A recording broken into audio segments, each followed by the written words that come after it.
Yang paling ganteng ada Pak Iwan Kusmawan, ada Pak Jonathan Vasco Daniel, ada Rio Oka Saputra, dan saya sendiri yang paling cantik yaitu Enda Lestari. Oh, no.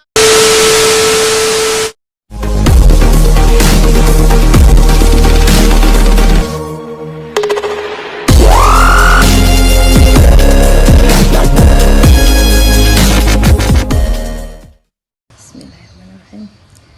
Assalamualaikum warahmatullahi wabarakatuh. Selamat siang, salam sejahtera untuk teman-teman semua. Pada hari ini kami kelompok 5 mendapatkan sebuah tugas dalam mata kuliah metodologi penelitian, di mana tugas tersebut yaitu artikel review atau telaah jurnal, yang adapun di sini temanya kami mendapat tema yaitu manajemen sumber daya manusia. Di mana di dalam manajemen sumber daya manusia ini ada yang berhubungan dengan kinerja, kedisiplinan, manajemen kinerja, dan lain sebagainya. Untuk tidak memperpanjang waktu, sebelumnya saya memperkenalkan dulu kelompok 5, yaitu ada di sini yang paling ganteng ada Pak Iwan Kusmawan, ada Pak Jonathan Vasco Daniel, ada Rio Oka Saputra, dan saya sendiri yang paling cantik yaitu Enda Lestari. Oh, no. Oke, untuk tidak memperpanjang waktu, saya mempersilahkan kepada Pak Iwan duluan. Assalamualaikum warahmatullahi wabarakatuh. Salam sejahtera untuk kita semua. Terima kasih pada Bu Enda yang beri saya kesempatan pertama untuk menjelaskan skripsi-skripsi yang akan kita bahas selanjutnya. Yang pertama coba kita bahas ini ada studi pada karyawan Auto 2000 Malang, Sutoyo, dengan judul pengaruh tunjangan karyawan terhadap motivasi kerja dan kinerja karyawan. Ini dibuat oleh Farida Ning Fitria dan Bambang Swasto Sunarharyo pada tahun 2017. Yang pertama, bagi Auto 2000 Malang Sutoyo, tunjangan bagi karyawan memiliki arti penting karena tunjangan mencerminkan upaya organisasi dalam mempertahankan dan meningkatkan kesejahteraan karyawan. Tunjangan juga diberikan oleh perusahaan sebagai upaya untuk mencapai keberhasilan strategi perusahaan. Tercapainya keberhasilan strategi perusahaan dan tujuan perusahaan dapat diukur dengan kinerja perusahaan. Penerapan program tunjangan sangatlah penting untuk diperhatikan dengan sungguh-sungguh karena tunjangan dapat meningkatkan atau menurunkan kinerja, kepuasan kerja maupun motivasi karyawan. Kalau kita lihat di sini metode penelitian yang dipakai metode penelitian kuantitatif. Populasi yang dilihat di dalam ini ada 174 karyawan Auto Malang, Sutoyo, Jalan Lejen Sutoyo nomor 25 Malang. Sampel responden itu sekitar 112 responden. Teknik pengumpulan data yang dipakai adalah kuesioner, teknik analisa data, uji hipotesis, analisis statistik, inferensial, dan menggunakan analisis jalur. Kalau kita bisa lihat di tabel, sebelumnya kita bisa tampilkan tabel, itu ada tunjangan karyawan mempengaruhi kinerja karyawan, tunjangan karyawan mempengaruhi motivasi karyawan dan kinerja karyawan. Tunjangan karyawan dipersepsikan baik, motivasi kerja dipersepsikan tinggi, dan kinerja dipersepsikan tinggi oleh karyawan Auto Malang. Tunjangan karyawan berpengaruh signifikan terhadap motivasi kerja karyawan. Tunjangan karyawan berpengaruh signifikan terhadap kinerja karyawan, dan dibuktikan dengan nilai tingkat signifikan.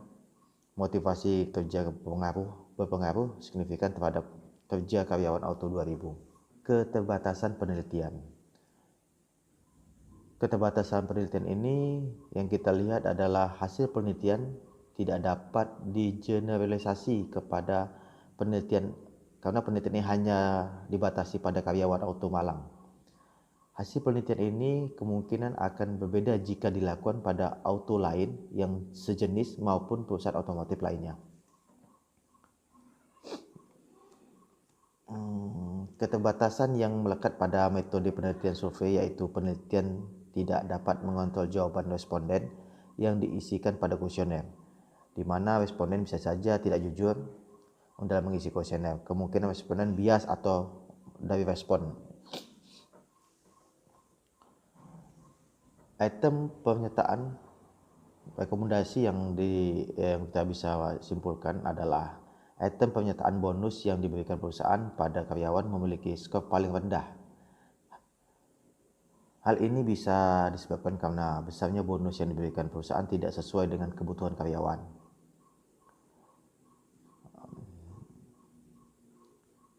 Sehingga akan berdampak besar dalam kinerja karyawan.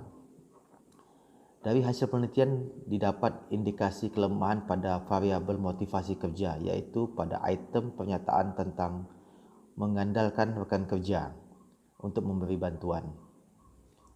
Disarankan manajemen perusahaan harus lebih sering membentuk suatu tim kerja yang menyelesaikan suatu pekerjaan, sehingga keinginan karyawan untuk bekerja sama dengan rekan sekerjanya dapat terjalin hingga bisa tujuannya tercapai. Bagi penelitian selanjutnya diharapkan dapat meneliti dengan variabel di luar variabel yang telah diteliti agar memperoleh hasil yang bervariatif. Saya rasa itu yang dapat saya gambarkan untuk yang pertama.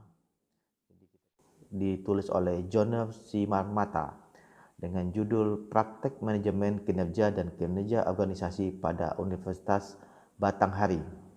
Peran budaya organisasi sebagai variabel moderator. Ini dibuat di tahun 2018. Dia menyimpulkan bahwa dosen adalah profesional sekaligus ilmuwan.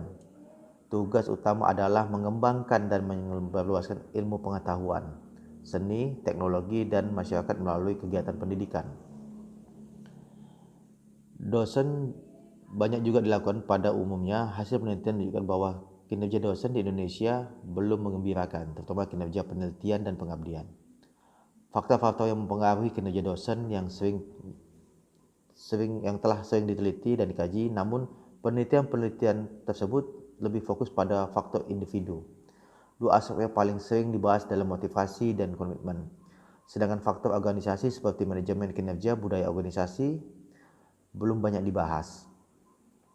Namun pada konteks perguruan tinggi belum banyak bukti ditemukan. Budaya organisasi merupakan faktor penting dalam meningkatkan kinerja. Budaya organisasi juga kuat dalam meningkatkan kinerja organisasi dan individu. Pada umumnya, budaya organisasi dilihat sebagai mediator. Bahkan dalam konteks perguruan tinggi, budaya organisasi lebih sering ditulis sebagai mediator, padahal perkara pendapatan bahwa budaya organisasi dapat berperan sebagai mediator maupun moderator. Kalau kita baca lebih dalam, menurut kami penelitian ini memakai jenis penelitian kuantitatif. Populasinya 188 dosen tetap Universitas Batanghari yang tersebar di 5 fakultas. Ini ada 5 fakultas yang diteliti. Dosennya 188, sampelnya itu 36 orang atau 19% ya, secara random. Pengumpulan datanya dia memakai teknik analisis data, uji hipotesis.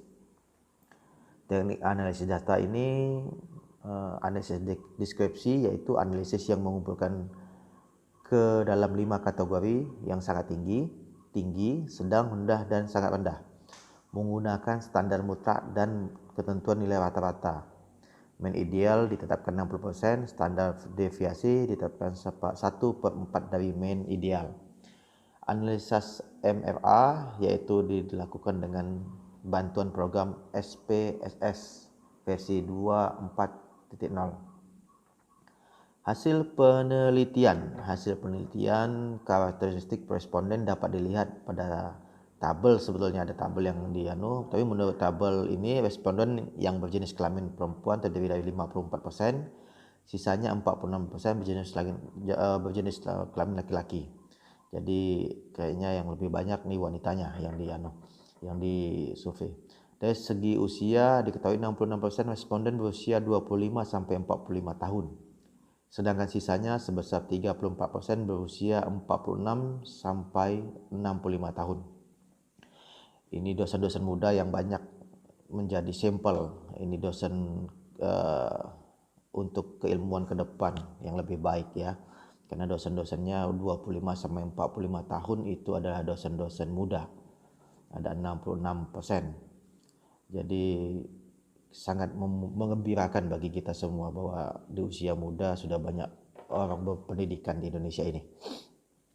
Dilihat dari masa kerja, sebagian besar responden yakni 83% dengan masa kerja 1 sampai 20 tahun, sedangkan sisanya 7% dengan masa kerja 21 sampai 30 tahun.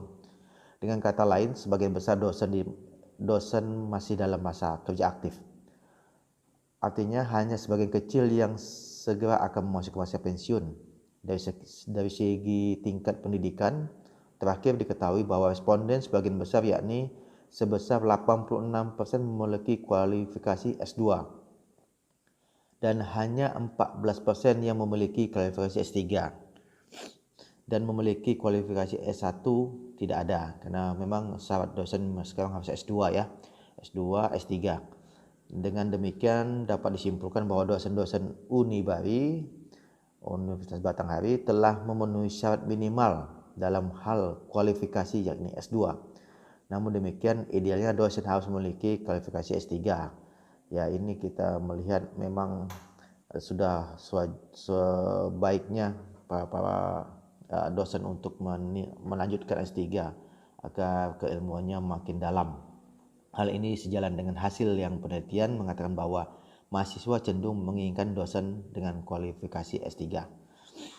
Saya rasa dosen juga ingin punya kualifikasi S3 karena ilmu tidak akan habis untuk dicari. Kesimpulan dari hasil penelitian yang telah dibuat itu berdasarkan penelitian responden secara signifikan terhadap kinerja dosen, dapat disimpulkan praktek manajemen kinerja cukup efektif, budaya organisasi cukup kuat, dan kinerja dosen dalam kategori sedang. Praktek manajemen kinerja berpengaruh langsung. Budaya organisasi dapat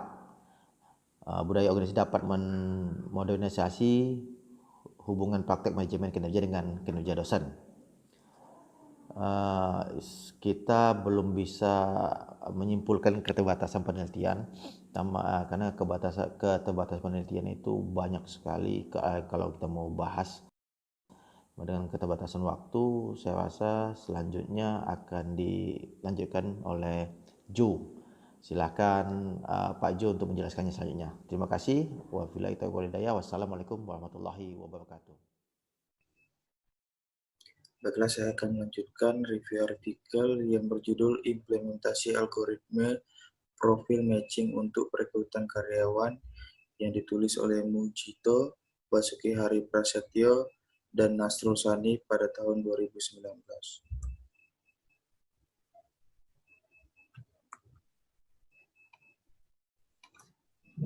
Pendahuluan.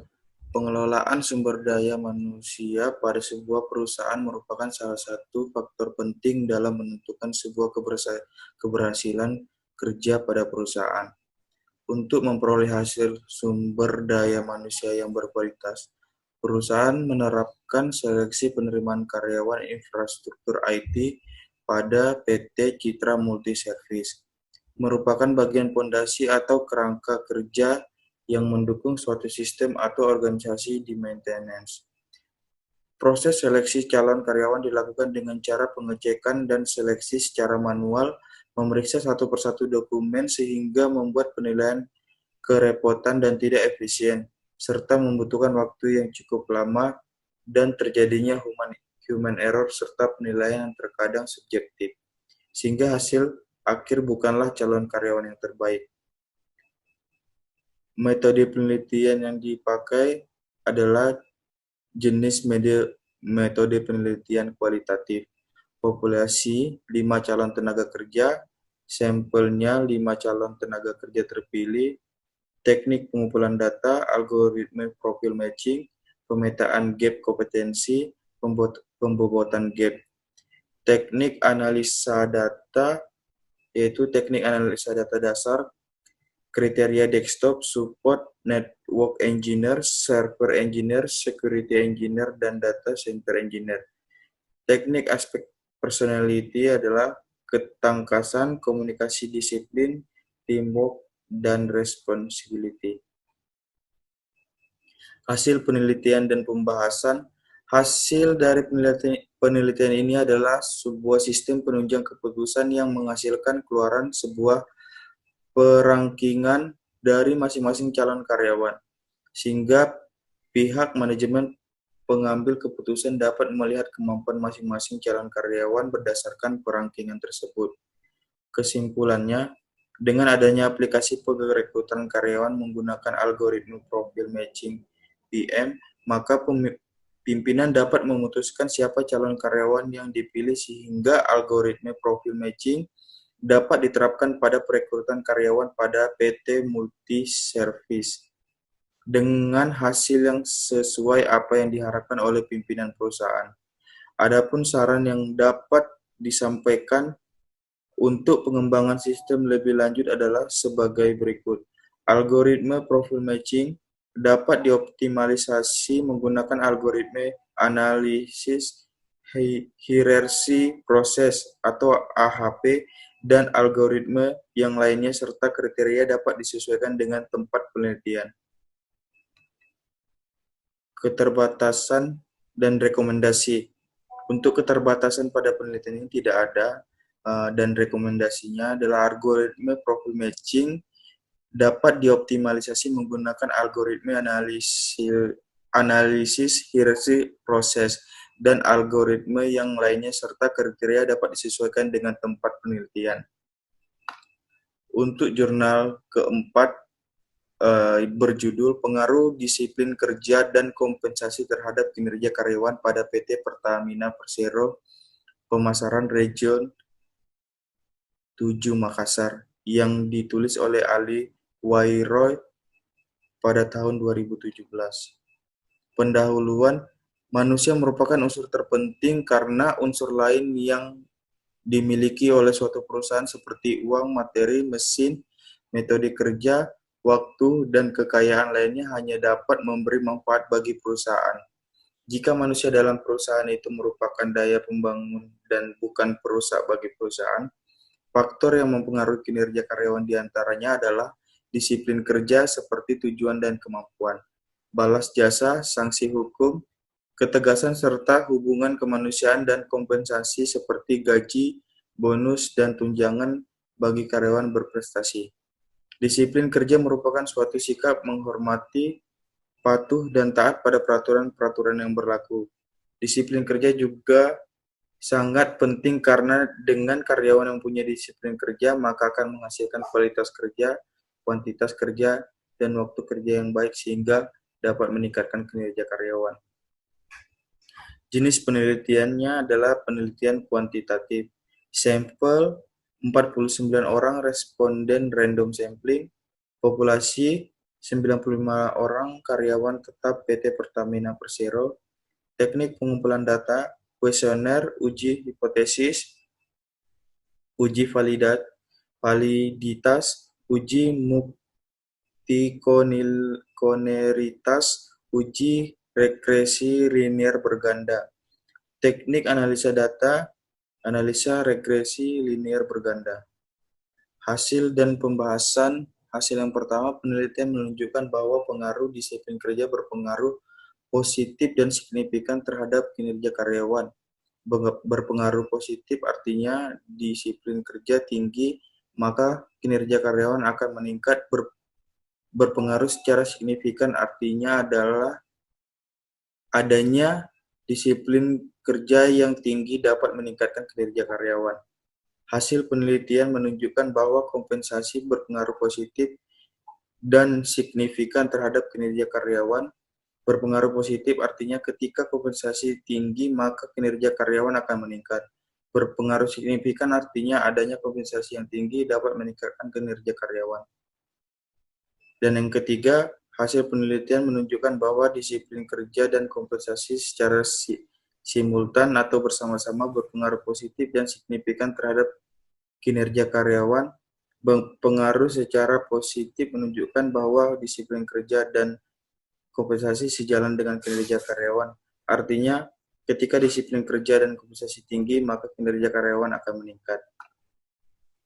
Kesimpulan, variabel disiplin kerja berpengaruh positif dan signifikan terhadap kinerja karyawan pada PT Pertamina Pemasaran Region 7 Makassar. Hal ini dibuktikan secara statik hitung tabel dan tingkat signifikan lebih kecil dari taraf signifikan yang disyaratkan. Variabel kompensasi berpengaruh positif dan signifikan terhadap kinerja karyawan pada PT Pertamina Persero. Hal ini dibuktikan secara statik hitung lebih besar tabel dan tingkat signifikan lebih kecil dari taraf signifikan yang disyaratkan.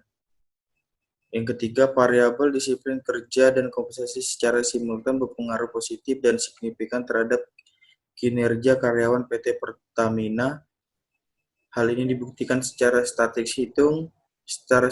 F hitung lebih besar F table dan tingkat signifikan lebih kecil dari taraf signifikansi yang disyaratkan. Variabel kompensasi yang paling dominan berpengaruh alasannya adalah karena memiliki nilai koefisien regresi dan nilai hitung yang terbesar dibandingkan dengan disiplin kerja. Keterbatasan dan rekomendasi tidak terdapat dalam kerangka pemikiran. Rekomendasi sebaiknya penulis memberikan kerangka pemikiran pada jurnal penelitian yang dilakukan. Selanjutnya akan dilanjutkan oleh teman kami, Rio. Assalamualaikum warahmatullahi wabarakatuh. Baiklah, saya akan menjelaskan, mereview tentang jurnal berikutnya, yaitu dengan judul Gaya Kepemimpinan Perempuan oleh Nina Zulida Situmorang pada tahun 2011. Pendahuluan, kesuksesan atau kegagalan dari berbagai organisasi umumnya bergantung pada perilaku pada para pemimpinnya.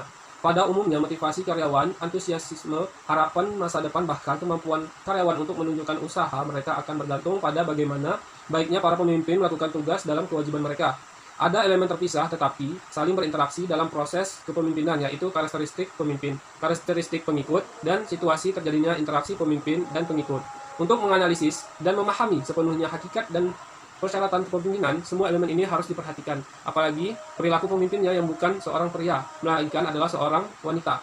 Tentu saja terdapat banyak perbedaan dan temuan baru dalam kepemimpinan tersebut. Kemudian metodologi penelitian. Satu jenis penelitian kualitatif, kemudian populasi, tidak dijabarkan dalam jurnal, yang kemudian sampel 9.484 pria dan 9.467 perempuan.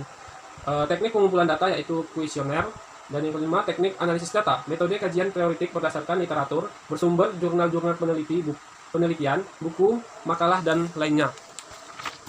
Kesimpulan, berdasarkan penilaian responden secara signifikan terhadap kinerja dosen dan 1. Praktek manajemen kinerja cukup efektif, budaya organisasi cukup kuat, dan kinerja dosen dalam kategori sedang. 2. Praktek manajemen kinerja berpengaruh langsung. 3. Budaya organisasi dapat memoderasi hubungan praktek manajemen kinerja dengan kinerja dosen. Kemudian untuk keterbatasan penelitian dan rekomendasi, kelompok kami belum menemukan dari apa yang ada di jurnal ini. Selanjutnya, hasil penelitian dan pembahasan. 1. Hasil kajian berdasarkan matrik dan karakteristik pekerjaan dan gaya kepemimpinan dan akan terbentuk 4 kombinasi gaya kepemimpinan, yaitu pertama feminim maskulin, kedua feminim ke transaksional, yang ketiga maskulin ke transformasional, dan yang keempat yang transaksional ke transformasional. Dan kemudian kesimpulan. 1. Hasil penelitian masalah gender pada umumnya menunjukkan tidak banyak perbedaan gender dalam organisasi. Namun, jika gender dihubungkan dengan gaya kepemimpinan, terlihat adanya gaya tertentu khas perempuan.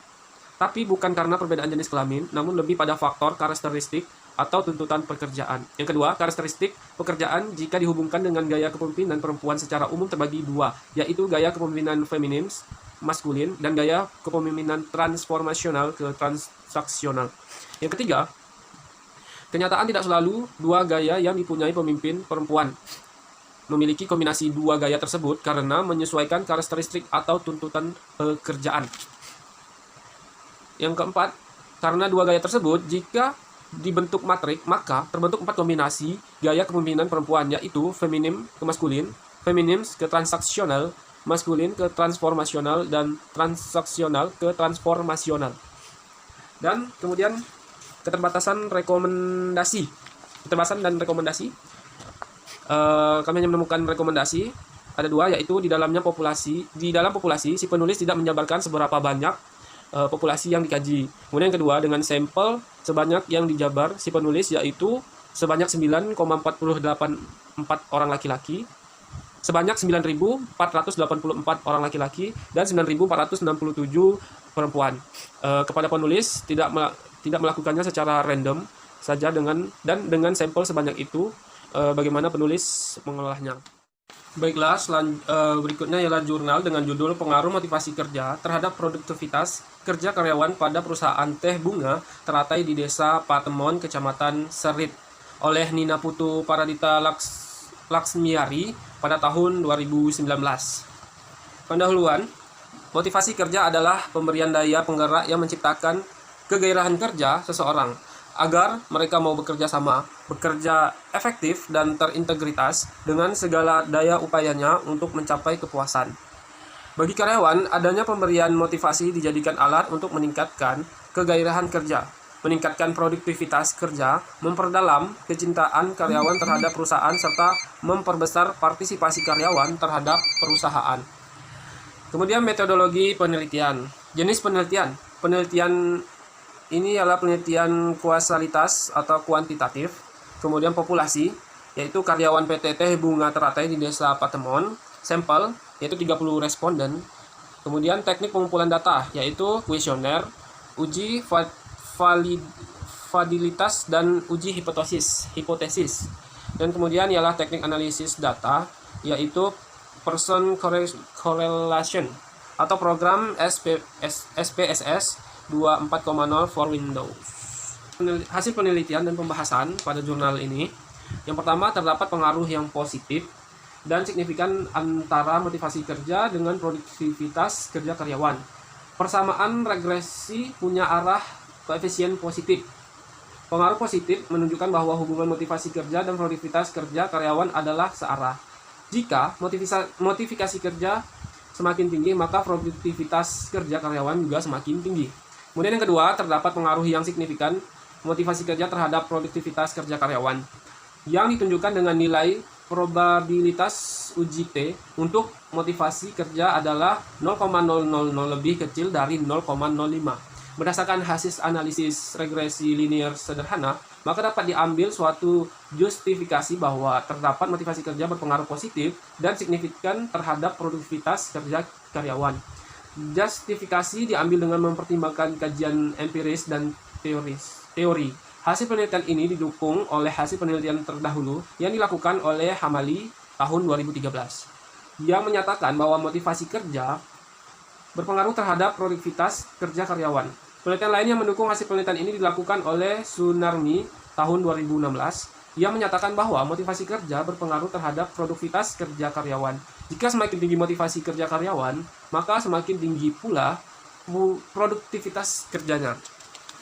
Kemudian kesimpulan. Satu, berdasarkan hasil analisis data dan pembahasan hasil penelitian, maka dapat ditarik kesimpulan bahwa variabel motivasi kerja berpengaruh positif dan signifikan terhadap produktivitas kerja karyawan, yang ditunjukkan dengan koefisien regresif yang positif 6,616 dengan nilai terhitung 5,373 lebih dari T-tabel sama dengan 2,042 dan nilai probabilitas uji T 0,000 yang lebih kecil dari A sama dengan 0,05. 2. Artinya, jika motivasi kerja semakin tinggi, maka produktivitas kerja karyawan juga semakin tinggi. Yang ketiga, sedangkan berdasarkan pengaruh motivasi kerja terhadap produktivitas kerja karyawan pada perusahaan Teh Bunga Teratai ditunjukkan dengan koefisien determinasi sebesar 0,508. Hal ini menunjukkan bahwa 50,8% variabel produktivitas kerja karyawan pada perusahaan teh bunga teratai dipengaruhi oleh variabel motivasi kerja. Sedangkan 49,2% dipengaruhi oleh faktor lain yang tidak termasuk dalam penelitian ini. Kemudian keterbatasan penilaian dan rekomendasi. Yang pertama, bagi pihak pengelola perusahaan teh bunga teratai agar lebih memperhatikan motivasi kerja dalam upaya untuk meningkatkan produktivitas kerja karyawan, karena penelitian ini membuktikan bahwa motivasi kerja berpengaruh terhadap produktivitas kerja karyawan. Hal tersebut karena motivasi kerja bertujuan untuk meningkatkan semangat kerja sehingga karyawan mampu meningkatkan kompetensi yang pada akhirnya mendukung terciptanya produktivitas kerja yang tinggi. Dan yang kedua, bagi peneliti selanjutnya yang tertarik untuk mengkaji aspek yang serupa yaitu motivasi kerja dan produktivitas kerja diharapkan untuk mengembangkan penelitian ini dengan menggunakan populasi dan sampel yang lebih luas agar hasil penelitian lebih teruji keandalannya. Dan yang terakhir, yang ketiga, di samping itu diharapkan untuk menguji variabel lain yang diduga kuat dapat mempengaruhi produktivitas kerja karyawan seperti disiplin kerja dan kepuasan kerja. Sekian review jurnal dari saya. Review jurnal selanjutnya akan disampaikan oleh Bu Enda Lesari. Oke, terima kasih saya ucapkan kepada Bapak Oka. Saya akan melanjutkan review artikel yang selanjutnya, yaitu review artikel yang ke-7 dan yang ke-8, di mana artikel ini adalah artikel jurnal internasional. Oke, tidak memperpanjang waktu, saya akan membacakan artikel yang ke-7, yaitu The Influence of Leadership Style on Organization Commitment, the Moderating Effect of Emotional Intelligence, yang artinya pengaruh gaya kepemimpinan terhadap komitmen organisasi, pengaruh moderasi kecerdasan emosional. Artikel ini ditulis oleh Ali Hussein Al-Kahtani pada tahun 2016. Pendahuluan. Komitmen organisasi adalah fenomena umum yang telah banyak ditangani oleh banyak peneliti di seluruh dunia karena kepentingannya bagi organisasi. Komitmen organisasi bila dikaitkan dengan kinerja konstituen organisasi, kesetiaan mereka, perilaku warga organisasi, perilaku kontraproduktif, agresi, kecerdasan emosional, agresi karyawan, dan kepuasan kerja dan konstruksi individu dan kelompok lainnya. Kecerdasan emosional adalah seperangkat kemampuan untuk secara akurat menilai emosi diri dan orang lain. Mengatur emosi mencapai keadaan yang diinginkan dan menggunakan emosi untuk mencapai kinerja yang diharapkan. Kecerdasan emosional telah didefinisikan secara berbeda oleh penulis yang berbeda, tetapi dengan tujuan memiliki kecerdasan yang sama. Pemimpin dengan kecerdasan emosi tinggi mampu memindai dengan benar lingkungan organisasi, menimbang yang mungkin konsekuensi dari tindakan mereka, dan memilih gaya kepemimpinan yang paling tepat yang dapat diterima oleh para pengikut. Metodologi penelitian dalam artikel ini yaitu jenis penelitian kausalitas. Kausalitas ini seperti kualitas ya, dimana kalau saya perhatikan ini artikelnya berbentuk kuantitatif dengan populasi, sampel, dan teknik pengumpulan datanya tidak dijelaskan oleh penulis. Dengan analisa data, yaitu teknik analisa uji T. Hasil penelitian dan pembahasannya. 1. Terdapat pengaruh yang positif dan signifikan antara motivasi kerja dengan produktivitas kerja karyawan. Persamaan regresi punya arah koefisien positif. Pengaruh positif menunjukkan bahwa hubungan motivasi kerja dan produktivitas kerja karyawan adalah searah. Jika motivasi kerja semakin tinggi, maka produktivitas kerja karyawan juga semakin tinggi. Yang kedua, terdapat pengaruh yang signifikan terhadap motivasi kerja,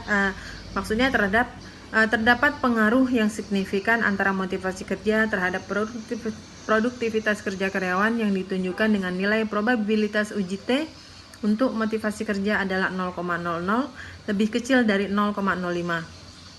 Berdasarkan hasil analisis regresi linear sederhana, maka dapat diambil suatu justifikasi bahwa terdapat motivasi kerja berpengaruh positif dan signifikan terhadap produktivitas kerja karyawan.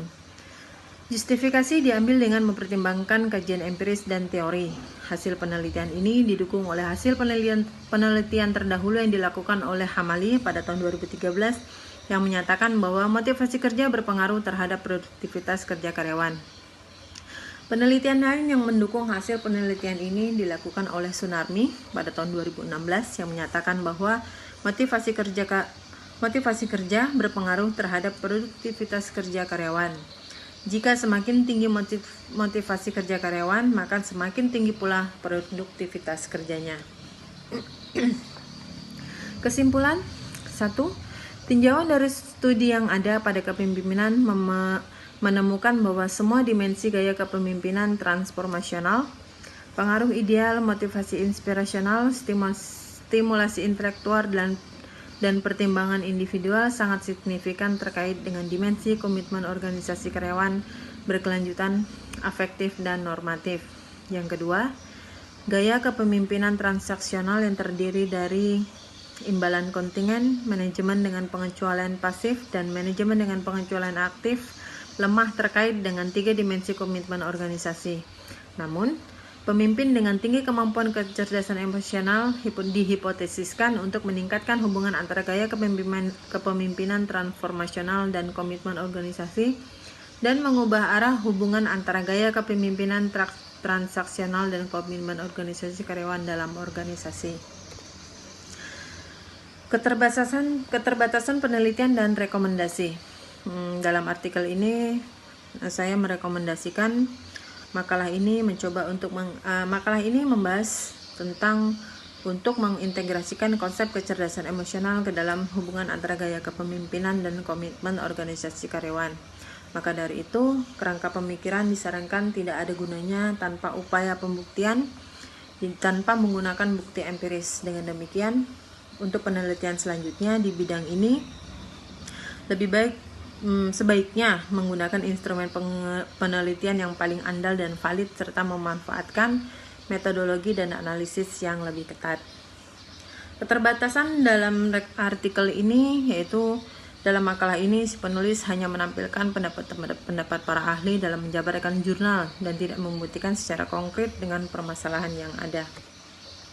Oke, selanjutnya akan saya bahas artikel yang ke-8 yaitu masih berhubungan dengan MSDM dengan judul The Influence of Motivation and Comfort Level on Learning to Program, yang artinya pengaruh motivasi dan tingkat kenyamanan terhadap belajar memprogram. Artikel ini ditulis oleh Susan Bergin dan Ronan Reilly yaitu pada tahun 2005. Dengan pendahuluan, sejumlah penelitian telah meneliti pentingnya motivasi dalam pemrograman. Beberapa peneliti telah fokus pada alasan mengapa siswa memilih untuk mempelajari pemrograman dan bagaimana alasan ini berubah dari waktu ke waktu. Ditemukannya bahwa motivasi utama ketika siswa memulai program pemrograman ini adalah untuk menjadi programmer profesional, tetapi ini tidak terjadi ketika kursus itu mulai maju. Meskipun pemrograman secara terus-menerus dianggap bermanfaat, tetapi lebih dipandang keterampilan sekunder di kemudian hari. Penelitian tentang motivasi siswa dalam pemrograman telah mempertimbangkan beragam topik termasuk mengapa siswa memilih untuk belajar pemrograman, efeknya dari berbagai jenis motivasi, intrinsik, ekstrinsik, dan persepsi siswa, komputasi, dan upaya untuk membuat kursus lebih memotivasi. Metodologi penelitian, yaitu saya di sini kalau saya perhatikan jenis penelitiannya dengan penelitian kualitatif, dengan populasi yaitu 90 siswa yang belajar pemrograman dengan sampel 58 pria dan 32 perempuan. Teknik pengumpulan datanya yaitu kuesioner dengan teknik analisa data yaitu survei latar belakang dan survei motivasi. Hasil penelitian dan pembahasan. Skor total untuk MSLQ dan untuk subkategori orientasi tujuan intrinsik, nilai tugas, kontrol keyakinan belajar, dan khususnya self-visiasi untuk belajar dan kinerja semua memiliki hubungan yang signifikan secara statistik dengan kinerja pada kursus yang dilakukan. Tidak ada pertanyaan tentang kecemasan atau orientasi tujuan ekstrinsik memiliki korelasi yang signifikan. Yang ketiga, bahwa tingkat motivasi intrinsik memiliki dampak positif pada kinerja dengan tingkat motivasi intrinsik yang lebih tinggi menghasilkan pemrograman yang lebih tinggi hasilnya. Peran motivasi ekstrinsik ketika dipertimbangkan sendiri tampaknya memiliki sedikit pengaruh pada kinerja pemrograman dan tidak ada korelasi yang signifikan secara statistik mapan. Akan terlihat bahwa sementara orientasi tujuan intrinsik mempengaruhi pemrograman, motivasi ekstrinsik kinerja tidak. Kesimpulannya, penelitian ini menguji hubungan dan kemampuan prediksi motivasi dan kenyamanan tingkat kerja pemrograman, bahwa tingkat motivasi intrinsik memiliki dampak positif pada kinerja dengan tingkat motivasi intrinsik yang lebih tinggi menghasilkan pemrograman yang lebih tinggi hasilnya. Peran motivasi ekstrinsik ketika dipertimbangkan sendiri tampaknya memiliki sedikit pengaruh pada kinerja pemrograman dan tidak ada korelasi yang signifikan antara statistik mapan. Akan terlihat bahwa sementara orientasi tujuan intrinsik mempengaruhi pemrograman, motivasi ekstrinsik kinerja. Keterbatasan penelitian dan rekomendasi. Rekomendasinya saya menyarankan untuk hasil positif dari penyelidikan awal ini memerlukan penelitian lebih lanjut dan saya mengusulkan untuk mengulangi penelitian ini pada skala yang lebih besar. Keterbatasan penelitian ini menguji hubungan dan kemampuan prediksi motivasi dan kenyamanan tingkat kinerja pemrograman. Meskipun temuannya menarik, hasilnya terbatas dan karena jumlah siswa yang berpartisipasi dalam penelitian ini relatif kecil. Hanya 30% dari kelas yang menyelesaikan MSLQ dan temuan didasarkan pada percobaan tunggal.